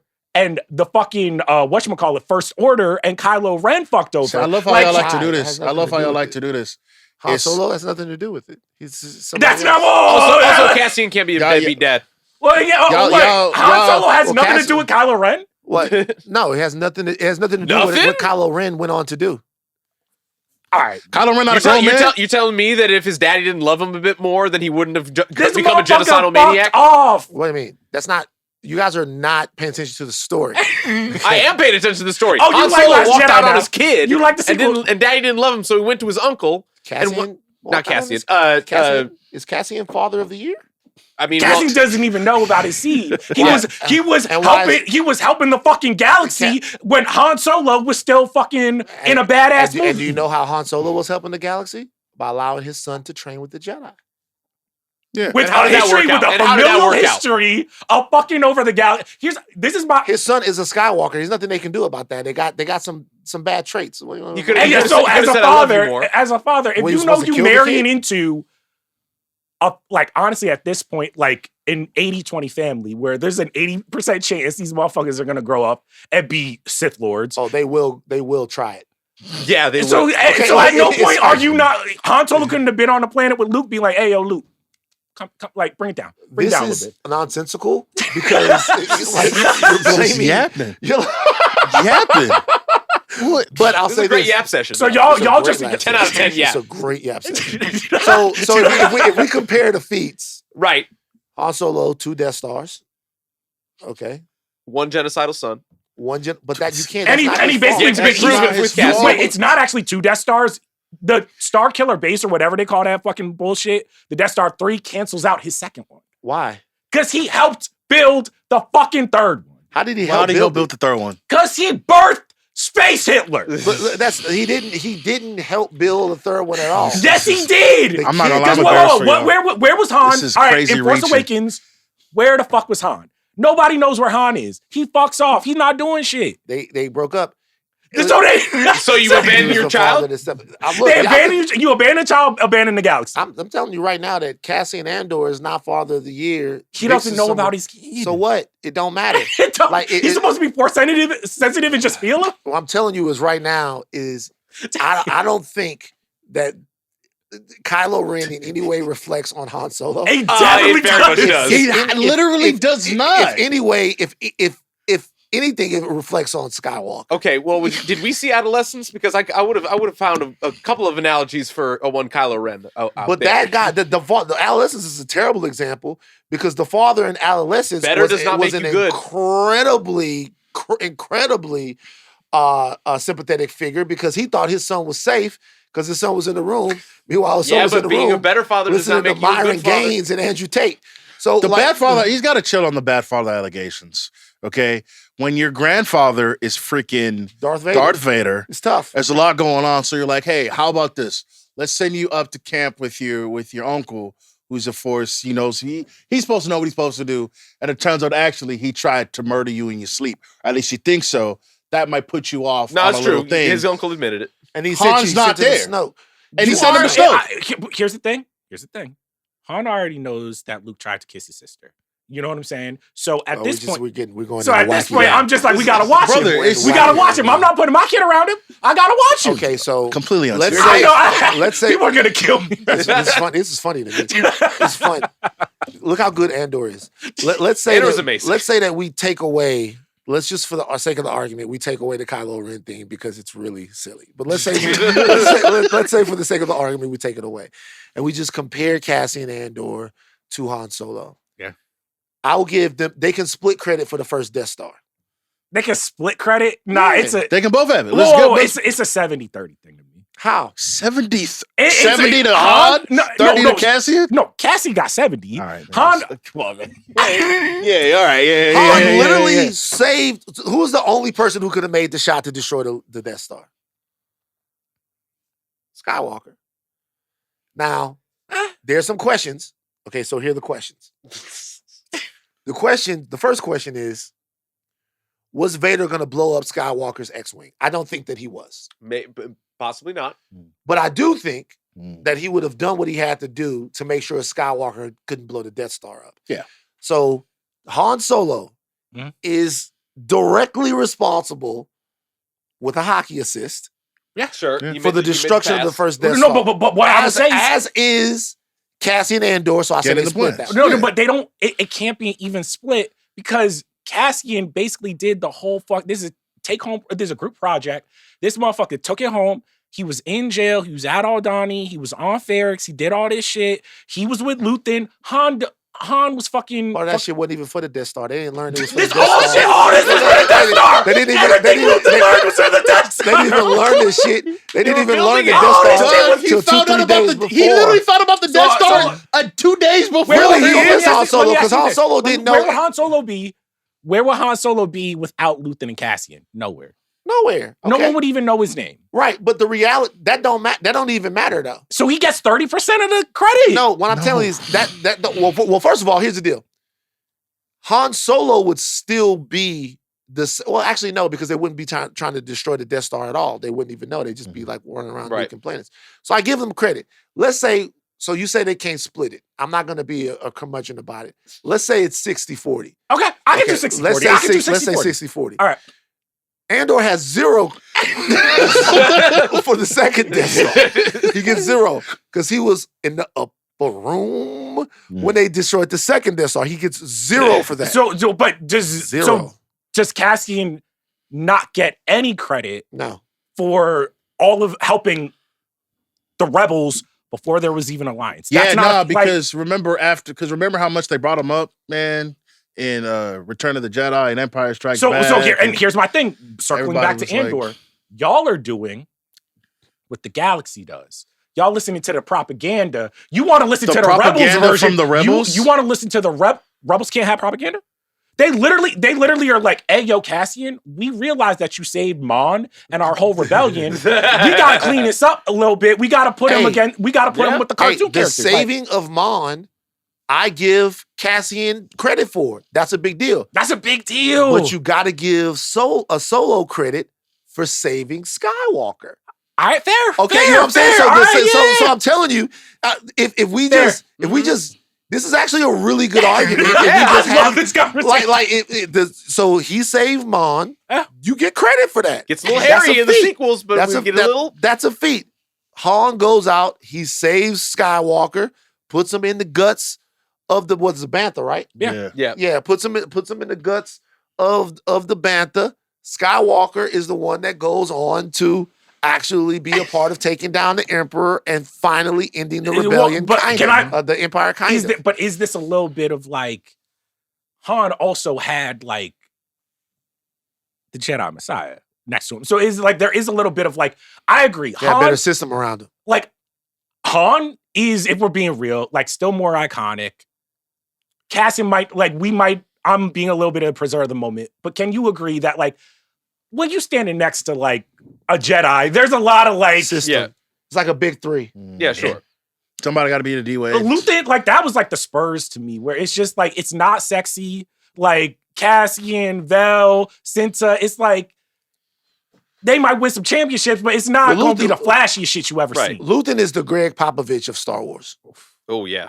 Luthen is the Greg Pop. Luthen is the best coach in Star Wars. I feel like the Luthen, like all that, is more like the 04 Pistons. In the sense of there's no superstar for real. Well, I guess Cassian would be. I guess Cassian would be, but Cassian's like Chauncey Billups. Well, Cassian is like a Tim Duncan. Really? Cassian is a Tim Duncan. Yeah. No, for real. Tim Duncan's a superstar. Wait, does that make Han Kobe? Two MVPs. Nigga ain't never tried to. Nigga, I don't know. Nigga ain't trying to watch no Tim Duncan on a Saturday evening. Fuck no? that shit. Tim Duncan was fucking fantastic. Duncan cool, but like Tim Duncan was an amazing basketball player, a consummate winner. He wasn't moving weight on the greatest TV power numbers, though? forward of all time. Niggas wasn't trying to sit down and watch that shit, bro, like talking about. Okay. Shout out to Tim Duncan. I love great basketball. That's actually what I will say. I love great basketball. Shout out to Tim Duncan. I don't want to hate on Kim. What am I doing? I apologize to Tim Duncan. You love Han Solo so much. Wait. I can't say that about Tim Duncan, man. Tim Duncan was a motherfucking dog. Come on. Yeah, what are you talking about? I can't. But also, I will say Tim this. Duncan, I mean, he didn't have the flashiest style, but it was a lot of fun watching Tim Duncan. And Han Solo, he's just so charming. Like, he got the lines. He the man. He got Princess Leia. He's the man. It's even in the argument, I'm like, damn. He the man. I'm really shitting on his feet just to get up with Cassian ain't got it like that, but Cassian got a different type of charm. Cassian got that desperate charm. I love it when Cassian gets frazzled. No, I'm flying it. Like, I love it when he gets frazzled. Look at me. I mean, I even love when K2 is just like, I work so much better when I know the plan. I was like, get it. I'm like, K2. How many rules we break? 17.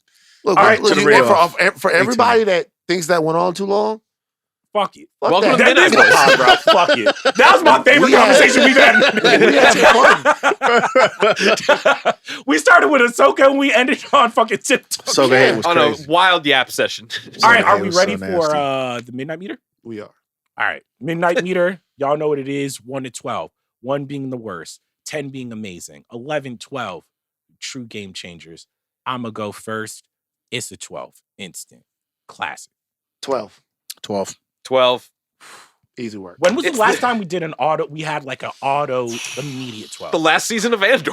I want to. By the way, not only it's a 12. I want to do something. No. I want to have a special episode of the Midnight Boys, a dress up episode where we all dress up and we induct Andor into the Midnight. Put it in the rafters.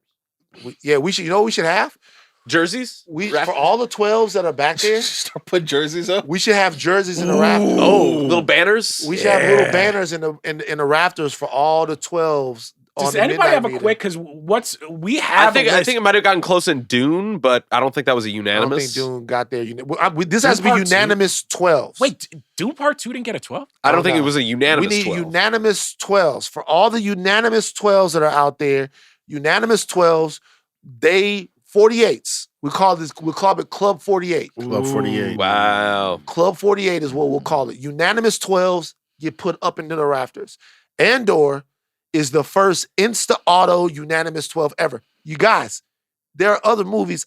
In-game, I don't think, is a 48. No, we did a whole episode on this. But I know, but I'm like, 12s from everybody? There's got to be a list. I don't know. What? So shout out to the Midnight Meter on Twitter. They log both of our stuff. Dune Part 2, we both gave it, or you gave it a 12, you gave it a 10, we gave it 11s. Right. Gave it a 10, you son of a bitch. That's not the worst. You son of a... No, wait, hold on. Oh, yeah. In retrospect, I should have given it a 12, bro. In retrospect, I don't even think that's the worst one. Obviously, X-Men 97, you gave that a 6, you gave that 11. I think the most egregious that should be Club 48, but it's not.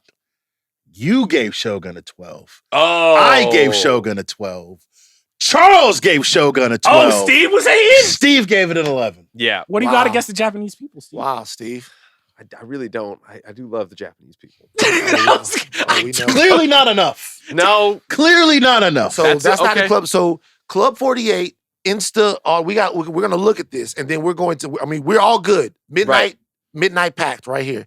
Club 48 for on 3, Andor. 3, 2, 1. Andor! Club 5, I went the wrong way. Club Club 48 for Andor. Yes.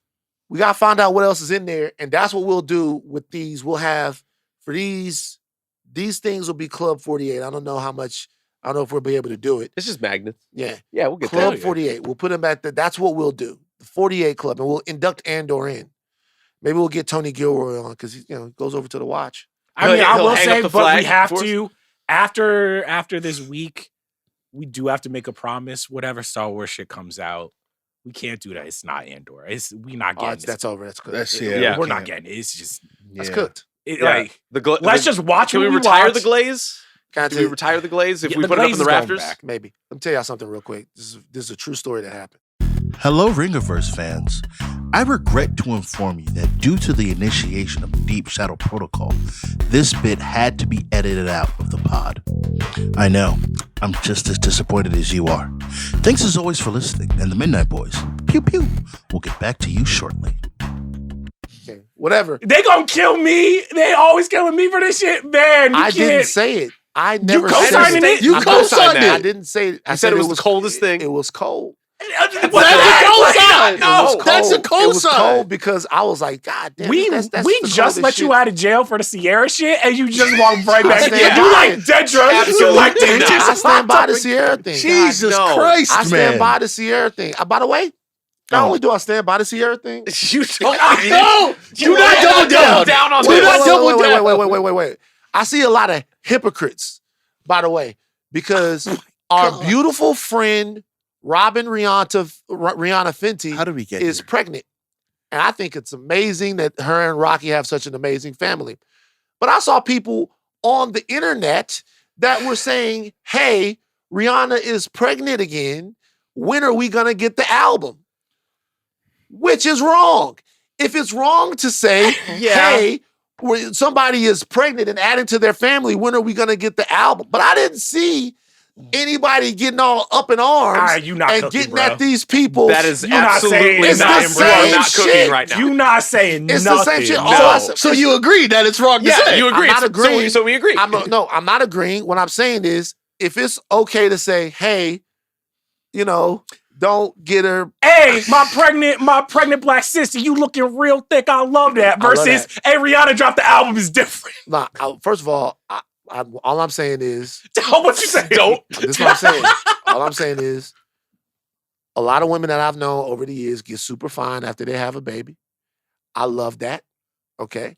And that's where Sierra is right now. And let's let us enjoy it a little bit before we go back to the well. Jesus Christ alive. Can you just say pregnancy is beautiful and we can move Jesus on, bro? Christ. Pregnancy is beautiful. Man, not Pregnancy- saying anything is so free. Pregnancy It's is so beautiful. free. Pregnant women are beautiful. Yes? Yeah. And women after they had that baby be fine as hell. I'm sorry. Y'all don't know nothing about this because y'all unsouthern. Like if y'all was Unsouthern. yeah, if y'all was southern like me, y'all know. Y'all I've will seen know. attractive This pregnant isn't- women. this is No, bait. they're This is bait. attractive. No, I'm talking about I after get it. too. Did Yes, you see after, Rihanna? I get it. Before, after, I get it all. Did you see Sierra at the Met Gala? Sierra got it, bro. That's all I'm saying. Russell, shout out to you. You know How what? many How people about this? are at the Met Gala? How about this? Like everybody. How about this? Russell, I apologize. That's it. That's cool. I You apologize. only apologize to Russell? You What didn't I said- apologize to Sierra? That's Sanji. Is what I said. That is to Sanji. see- That's so Sanji. much. Wait, bro. is what I said about Sierra wrong? I only said she was fine. Apologize to her too. I apologize to the whole Wilson family. I Say- apologize to Oh, everything that happened. You know what? That's fine. No, I want you to. You know You what? need to I- apologize to I- Sierra. I- You need to I apologize, baby. I apologize to Jazzy Sierra. Fizzle Productions. I apologize to Sierra. I apologize to Russell Wilson for saying Sierra was fine as hell. I'm sorry, I can't say that. You know what? Fuck it, y'all win. I've never seen a woman that looks good. Stay away from me. Girls got not- cooties. The new slogan on the Midnight Boys is "Girls got cooties." Girls got cute. Girls got cooties. I've never seen a This woman is that looks so- good. I've never seen. Is it okay to see? Okay, let me ask you a question. Right. Is it okay to say that you want to see a woman in a bathing suit? Is that okay? I mean, no what? Yeah, you can say that. It sounds creepy. It sounds creepy to say that you would like to see a woman Am I going up to a woman and be like, I love to see No, you in a not business? to her. But To like, who? if like to just is it okay? Women look good, and women. Yes, It's still the we're outside sexually- thoughts, inside thoughts. Why are they out? Why No, are they inside thoughts? What I'll say this. Is it okay? There's Is it a okay to say? conversation. Is it okay to say, "Ooh, I would love to see the way she would look in this and this and that"? For a woman, A that, little.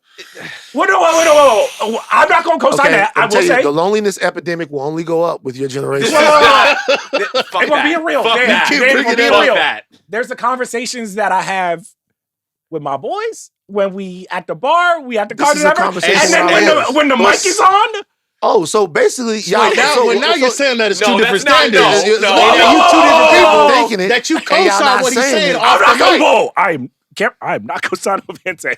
But all I'm saying is, this is the purpose of what I said. The purpose of what I said was that Sierra looks amazing, Okay. and I enjoy looking. yeah, at but if you Sierra. told me that, and he was like, damn, you see this photo of Sierra pregnant, I'd be like, damn. I didn't. It wasn't fire. a photo of Sierra pregnant. That's what you're. It was a photo. Sierra was. She was dancing and she had underwear on Yes. or like a briefs on. Yes, we all saw the. Yeah. And I But was then like, you brought it to the public square. I brought it to the public square. I saw the fucking shit on her Twitter. You brought your thoughts. What? You brought your thoughts to the public square. So what you guys are saying? like, So when what you guys are saying Yeah. is it's okay for. Okay, never mind. So you. All right, cool. So It's fine. Y'all Because y'all got wait, it. hold on. Y'all got it. Because it's like policing thought. I'm not gonna sit there and be like try to police everybody's I'm thoughts. just saying, It's y'all one say thing it to- out loud. It's people one won't thing to get think pissed. something. That's another thing to type it out, hit send, and let it fly. Okay, so basically, what you're saying You being is horny on Maine. Hold on. You Hold on. like you can't So be what horny you're on saying Maine is- no more. So what you're saying is that Sierra or anybody else can put it out there, Yes. and then we're supposed to act like we don't see it. No. I'm not saying that. Not I'm just saying saying that. if you are So horny we on can't say Maine so. and you are a public figure like you are, people are going to be like, hey, yo, Oh, Hey, by that's the a way- little wild. they're entitled too. Everybody's entitled to feel the way they want to feel about it. I just don't see what the big deal is. Honestly, I Ultimately, what it comes honestly down to- don't see what the big deal is. Hey man, you got too much money to be horny on Maine. That's what it is. I Yeah. got too much what? You got too much bread to be horny on Maine, bro. yeah. And You got too much money to be horny on Maine, bro. that never. Listen, That's Joe. where it's that at. never changes. From my cold dead hands. That, Yeah, that- you that- gotta- that never changes. All I'm saying is, look, I get it. It makes people uncomfortable sometimes to admit that other people are sexually desirable, and that makes y'all go ooh.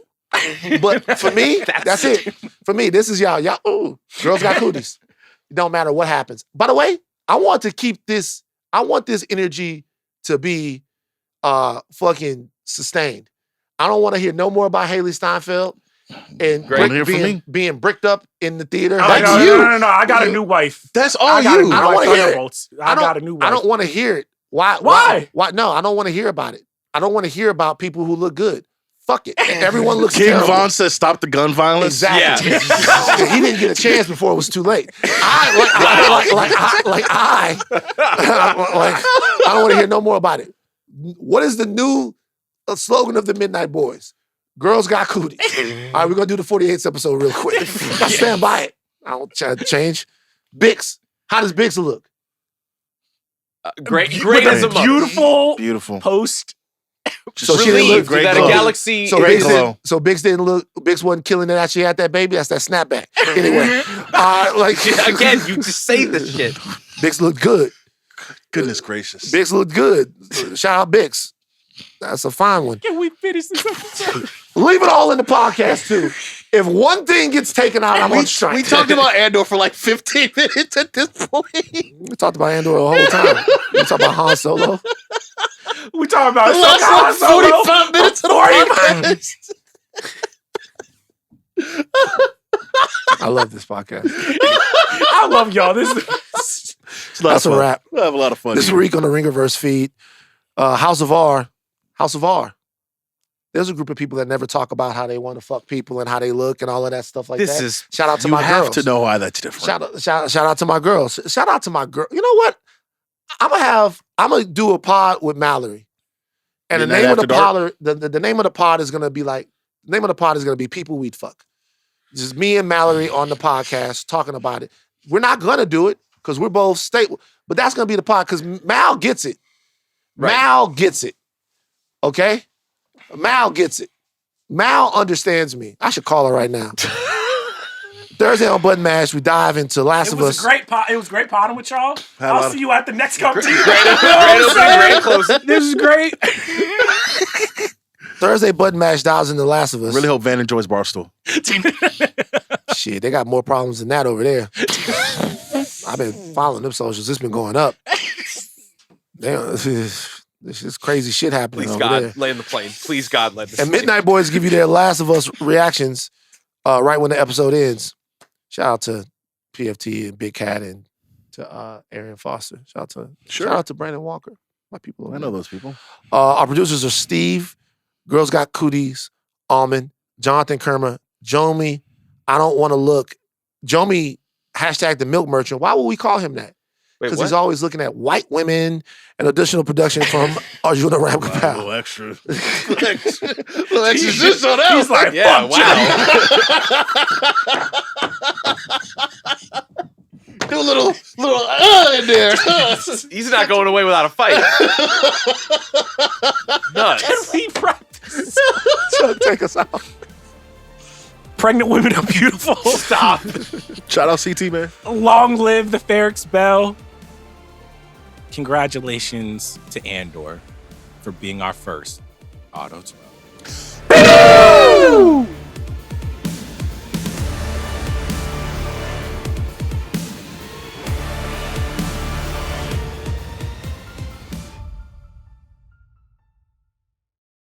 My man Maj Toure, Yeah.